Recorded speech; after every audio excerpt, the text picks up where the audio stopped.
Hi, this is Pastor Chris. I just wanted to share with you a couple of thoughts that I had from my life journal this morning.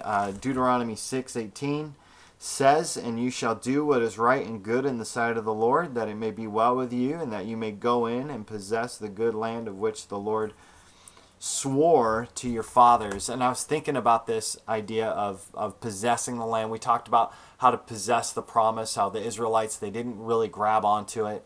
And here we see that the Lord says, once you get in there, if you're going to really possess it, do what is right in my eyes. Do what is good in my eyes. And as Christians, we're not under the law. And so for us to do what is right and to do what is good in God's eyes is a whole different thing than the performance mindset of the Old Testament.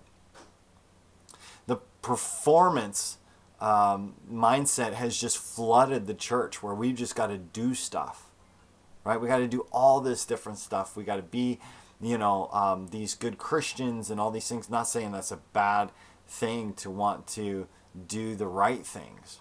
Okay, I mean that's a good thing, but I think that we often lose the foundation from which we act. Right? Because faith, we know that faith without works is dead, it says in James.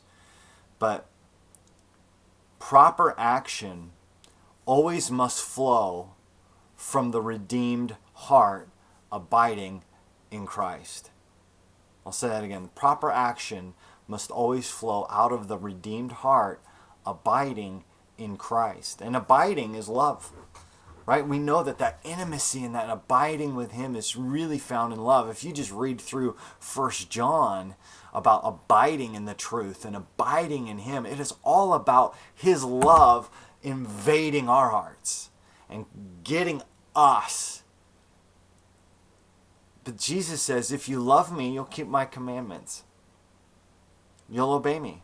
If you love me, you'll obey me. And the reason why that's so important is because if you have a redeemed heart and you are abiding in Him, you'll be able to receive all the promises. Why? Because your actions are based out of your love for the Lord. Not because you're trying to get something. See, the Old Testament actions created righteousness, and now the righteousness we have in Christ creates the action. And so it's flipped right on its head from the Old Testament now. And I just wanted to encourage you, stop following a list of rules for your life, but get to know Jesus really intimately. Do the right things, but when you do the right things, don't do it with the expectation that God is suddenly going to be pleased with you, because His favor was on you when you came to Him the first time. He loved you from the very foundation of the world. So we don't need to perform to possess the promise. We need to be with Him and love Him and be intimate with Him. Once I grabbed onto this intimacy with Him, I didn't act the same. And it took me years after I got saved to figure this out. And I still struggle with this desire to perform, just to do stuff for the kingdom instead of just be with the King.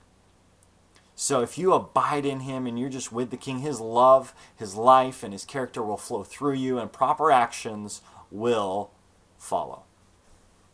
Okay, well, I just want to encourage you with that. I hope that speaks to your life and heart. Have a great week, and I'll talk to you soon.